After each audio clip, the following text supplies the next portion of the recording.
Bueno, seguimos con la parte 2 del tema ciencia, el conocimiento científico, tipos de ciencia y demás. Revisamos en el primer video qué es la ciencia y cuál es el método científico, cuál es la diferencia entre ciencia y pseudociencia. Hicimos énfasis en el método científico para esto. Y ese método científico va a derivar en que el conocimiento científico tenga determinadas características, que es lo que vamos a ver en esta segunda parte. En principio vamos a decir que el conocimiento científico es descriptivo, explicativo y predictivo. Y esto se podría decir, por ejemplo, que en el pasado el conocimiento del hombre ha permitido con mucho tiempo saber algunas cosas a través de la experiencia. Por ejemplo, que una piedra muy grande, muy pesada, no puede ser movida por un solo hombre, ¿no es cierto? Y bueno, no quiere decir que no sea verdad, pero ese era un conocimiento común y no estaba explicado, descrito, y por lo tanto no se podían hacer predicciones.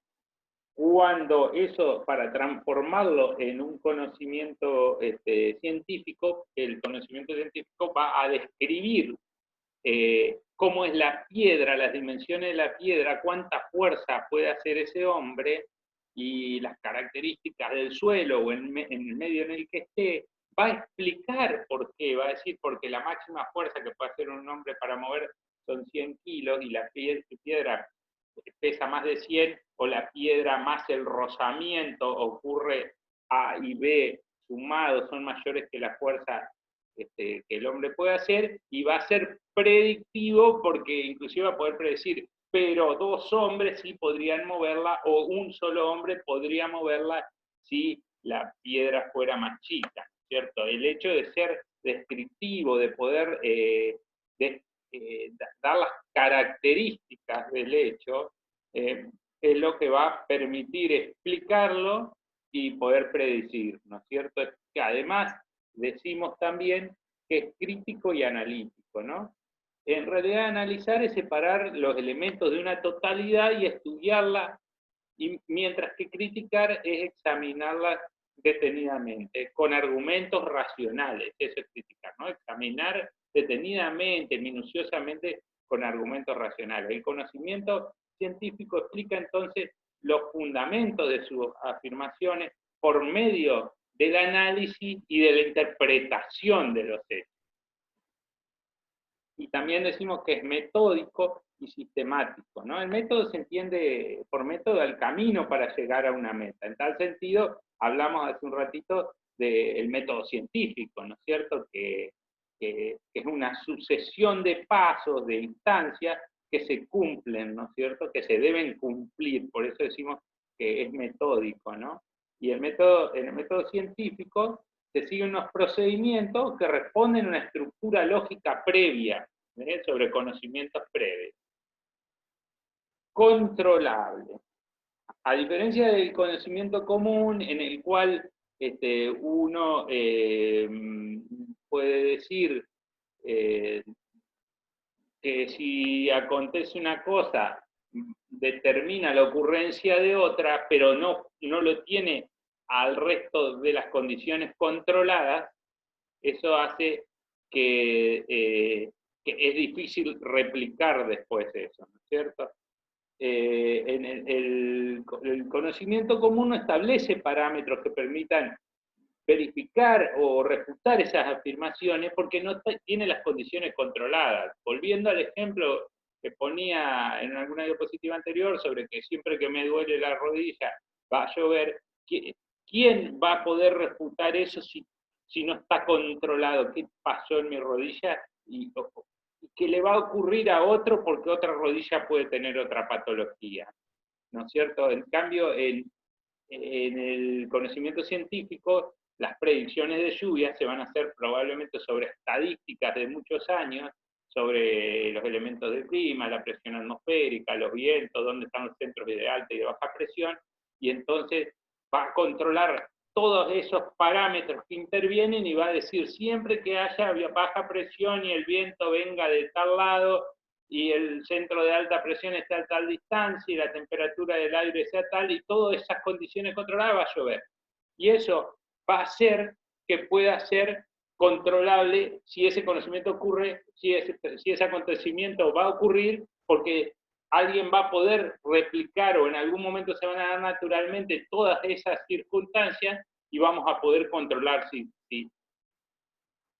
verificar si ocurre o no. En cambio, si a mí me duele la rodilla o no, ¿quién lo puede ir a controlar? Lógicamente consistente es otra característica fundamental, que es la coherencia interna entre las proposiciones, vamos a decir, que describen el conocimiento, ¿no es cierto? Es decir, tienen una lógica organizada que se explica, no proviene de una deducción anárquica, ¿no? Tiene una lógica organizada, consistente, se puede explicar, se puede razonar. Comunicable por medio de un lenguaje preciso. Esto vamos a insistir bastante, y vamos a insistir bastante en este ámbito universitario, ¿no? Cuando uno está comunicando un conocimiento científico, debe ser preciso en el lenguaje, ¿no?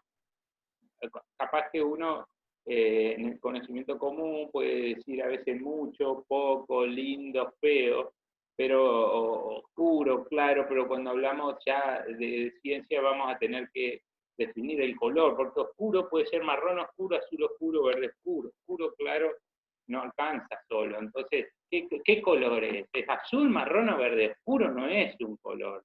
Lindo, feo, es una apreciación subjetiva. La ciencia requiere un lenguaje más preciso, grande o chico, no. Dígame cuál es el volumen. Es un campo grande. Ah, es grande, pero ¿cuántas hectáreas tiene? Un campo grande, un campo chico, no me dicen, ¿no es cierto? Ustedes, vamos a usar un lenguaje más preciso. ¿Cuántas hectáreas tiene? Cuanto más preciso, mejor. Objetivo es otro elemento que vamos a insistir bastante, sobre todo en la carrera de ustedes, en la entrega de trabajo cuando hagan algún análisis, y también en el trabajo final. La objetividad en un profesional es muy valorada, ¿no? Puede ocurrir que, por ejemplo, ustedes como administradores los podría contratar a alguien que quiere decidir si planta soja o girasol. Resulta que ustedes de chicos vivieron en un campo con girasol y le trae buenos recuerdos, le gusta el color amarillo, entonces cuando van a hacer el análisis, no, te conviene girasol, no.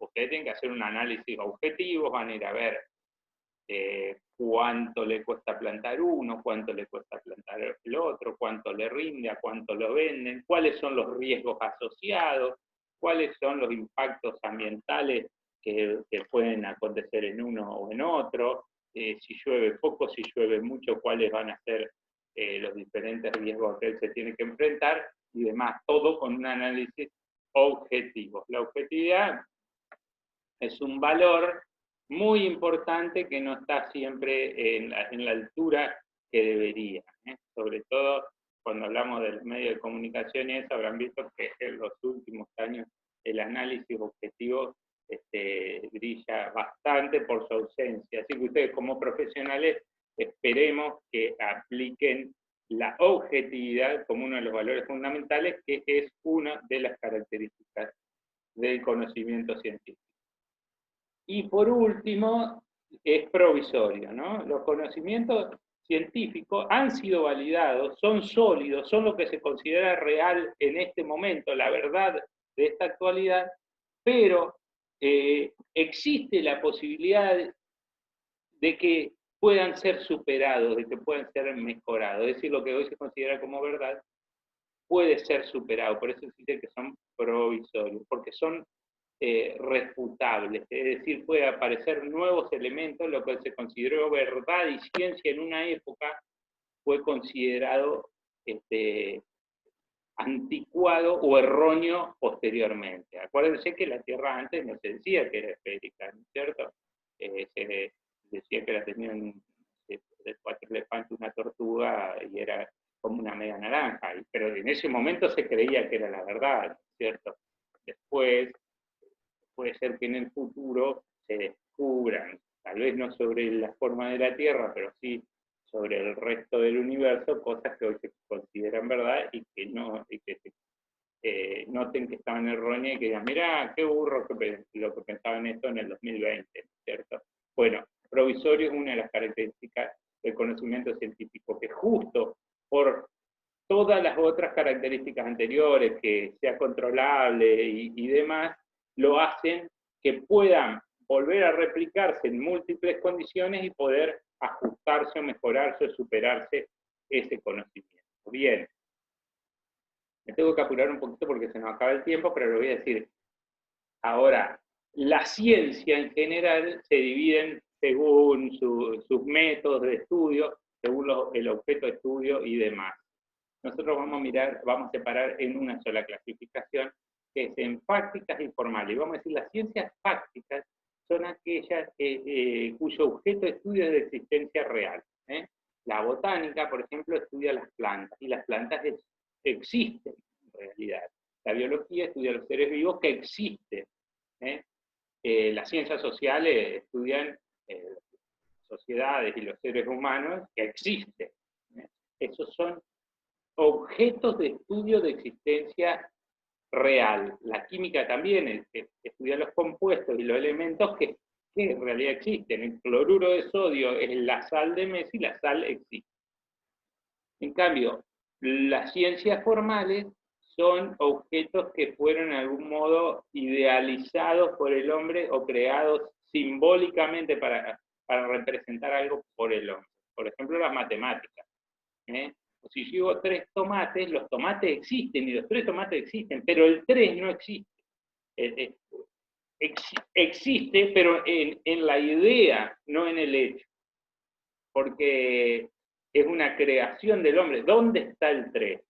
Están los 3 tomates, y yo sé que es 3 porque nosotros convinimos que esa cantidad era 3. Pero el 3 no existe como existe el tomate, como existe la planta, como existe el animal. Y decimos que si pongo 3 tomates más 3 tomates, voy a tener 6 tomates, o 3 tomates por 3 veces, voy a tener 9 tomates, 3 por 3 es 9, y existen los 9 tomates, pero lo que existe son los tomates. El 9 lo creamos nosotros para representar esa situación. Es un objeto de existencia ideal. Y la lógica, también la lógica que habrán visto ya lo que trata la lógica, es una situación similar. Son razonamientos, pero sobre símbolos, digamos, que fueron creados por el hombre son ideas que fueron creadas para simbolizar algo. La idea del número fue creada para simbolizar, existe como idea, pero no existe en el hecho. Entonces, esas ciencias que tratan solo los objetos de existencia ideal se llaman ciencias formales, porque son una formalidad. En cambio, facto quiere decir hecho. Por eso están las fácticas, que tratan los de existencia real, de existencia de hecho, y las ciencias formales, que tratan los objetos de existencia ideal. Bien, yo les había preparado esto, no tenemos tiempo, pero ya que puse ciencia en el buscador de imágenes y me apareció esto que me parecía que se usa bastante, y yo digo, bueno, pero ¿qué les faltaría? ¿Qué ciencia estaría faltando en estos símbolos? Se lo vamos a dejar para que lo resuelvan después, que lo miren más tranquilos. ¿Qué símbolos les parecen que faltan? ¿No? Yo veo que sí, acá hay muchas cosas vinculadas a la matemática, a la química, supongo que serán estos átomos, inclusive a la genética, tal vez esto. Hay microscopios, hay, bueno, telescopios, globos terráqueos, hay muchas cosas de ciencia, de física, de química, de astronomía, y bueno, me pareció que capaz podíamos pensar si falta algo ahí. Alguna rama de la ciencia, ¿no? Bien. Pasamos ahora a lo que es la investigación. La investigación va a seguir el método científico y va a generar el conocimiento científico, por eso está muy vinculada a la ciencia. La investigación, vamos a ver dos grandes grupos, la básica y la aplicada. Después vamos a subdividir ahí alguna cosita dentro de la aplicada, pero en principio hablemos de la básica y la aplicada. La básica apunta al conocimiento por el conocimiento en sí mismo, no para una aplicación directa de eso. Es decir, por ejemplo, la fisiología. La fisiología es la ciencia que estudia los funcionamientos. Pero si dijéramos la fisiología vegetal, cómo funciona un vegetal. Por ejemplo, cómo se mueve un nutriente adentro de un vegetal o cómo se replica el ADN de un vegetal en la mitocondria o la fisiología celular o lo que sea el funcionamiento. Entonces, vamos a decir que esa ciencia es básica porque estudia eso para saber cómo funciona, que hoy todavía no se estudió eso para darle una aplicación directa, o no se sabe en qué se va a usar, pero ese conocimiento algún día nos va a servir. En cambio, la investigación aplicada busca conocimientos que permitirán su utilización en un corto periodo de tiempo. Es decir, apunta a buscar algo que es una solución para un problema productivo o para un problema social o lo que sea, pero que en el corto plazo yo ya voy a poder aplicar esa solución. Muchas veces la investigación aplicada se vale de los, no, muchas veces o siempre se vale de los conocimientos de la investigación básica para poder transformarla en una solución para un proceso productivo o, como les decía, lo que fuera. Imagínense, como investigación básica, hay mucho de fisiología humana que estudian el funcionamiento del hígado, de los riñones, cómo se sintetiza determinada proteína. Una vez se dice para qué es esto. Pero algún día eso va a derivar en la creación de un medicamento o de una solución a una enfermedad, probablemente. Esto hoy, por ejemplo, algún día alguien habrá estudiado la estructura de los virus sin saber para qué estudiaba la estructura y el funcionamiento y cómo se replican los virus, y hoy los médicos están desesperados echándole mano a eso, haciendo una investigación aplicada para ver cómo se puede contrastar este nuevo coronavirus 19, el COVID-19. Entonces, eso va a ser una investigación aplicada, porque buscan una solución rápida ya para curar eso. Pero se van a valer de la básica. No es que la básica no sirve porque no tiene una aplicación inmediata, pero amplía el conocimiento y tiene periodos más largos y es más difícil de conseguir financiación. Vamos a un ejemplo más rural y no tan doloroso como esto de la salud. Y yo puedo haber averiguado cómo se mueven los nutrientes dentro de los vegetales y estar un montón de años investigando eso, y alguien dice, le estamos pagando desde el Estado, pero al final, ¿qué hacemos con esto? Bueno, la investigación aplicada va a usar el conocimiento de cómo se movilizan los nutrientes, probablemente para generar o para comparar distintos fertilizantes, y ver con cuál fertilizante la planta se comporta mejor y en qué tipo de suelo y demás, y va a hacer ensayos comparativos de rendimiento para determinar cuál es el fertilizante y la cantidad de ese fertilizante y la forma de aplicación que mejor se adapta para un determinado cultivo. Entonces la investigación aplicada es mucho más concreta, de un uso más directo, y la solución que ella encuentre va a ser utilizable bastante rápido. La básica apunta a conocer los procesos para, por el conocimiento en sí y porque algún día van a ser aplicados para otra cosa. Aquí hay un poquito más de detalles, tuvimos que cortar la clase porque se nos acabó el tiempo, pero vamos a seguir solo para el video. Aquí hay un poquito más de detalles de la investigación básica en general, que la investigación original se va a cabo para alcanzar nuevos conocimientos, ampliar, digamos, la frontera del conocimiento, pero todavía no sabemos cuál es el fin específico para el que se va a usar. Su propósito es acrecentar los conocimientos teóricos para el progreso de esa ciencia, pero todavía no es que ya sabemos para qué se va a usar ese conocimiento. La investigación aplicada es como otra instancia que va directo a la solución de un problema o a la utilización de esos conocimientos.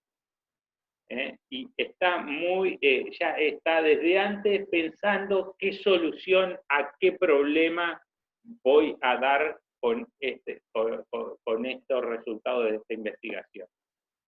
No así la básica, que no sabe todavía qué va a solucionar. Busca ampliar el conocimiento, pero todavía no sabe en concreto el problema que va a solucionar. Y aquí le agregamos lo que es la investigación tecnológica, que es la realizada para la aplicación concreta del conocimiento.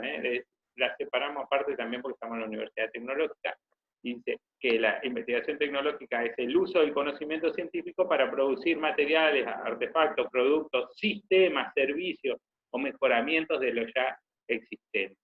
Volviendo a tomar el ejemplo de lo que tanto nos preocupa hoy, que es el COVID-19, la investigación básica no se va a hacer ahora porque lleva tiempo y ya se va a seguir haciendo, pero para resultados en el futuro. La investigación básica habrá averiguado cómo funcionaban y cómo se replicaban los virus, cuáles eran sus condiciones generales, sus características, las clasificó. Eso hizo la básica. La aplicada está buscando los medicamentos que lo logren controlar, y dentro de eso hace pruebas. Ayer nomás vi un médico, no sé qué nacionalidad era, pero estaba trabajando en Estados Unidos, que decía que había probado con 500 pacientes un medicamento y que le había dado buenos resultados. Y bueno, eso es como una investigación aplicada. Por supuesto que alguien hace muchos años desarrolló ese medicamento, no lo creó él.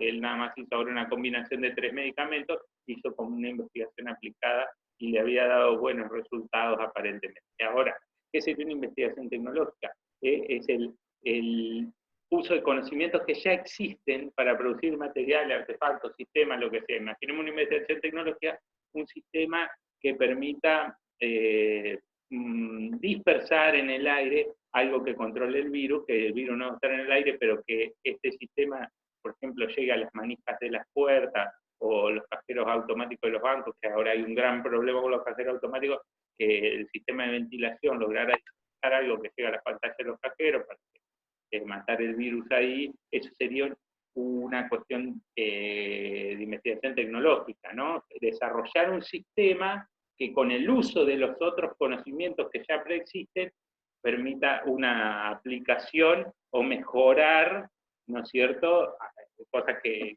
ya, conocimientos que ya existen, ¿no es cierto? Es el desarrollo, la tecnología, haciendo un vínculo con lo que vimos en el tema anterior, de que eran los factores de la producción, dijimos recursos naturales, capital y trabajo, dijimos la tecnología es la forma en que se articulan esos factores, ¿no? La tecnología es la articulación de distintos factores. Entonces, una investigación o un desarrollo tecnológico es cómo articular conocimientos que ya existen para dar una nueva solución. Bueno, chicos, con esto terminamos y les queda la actividad. Les queda entonces ahí la actividad pendiente. Le vamos a subir este video, la presentación, y la actividad está al final del apunte de la cátedra. Tienen la actividad que les falta desarrollar.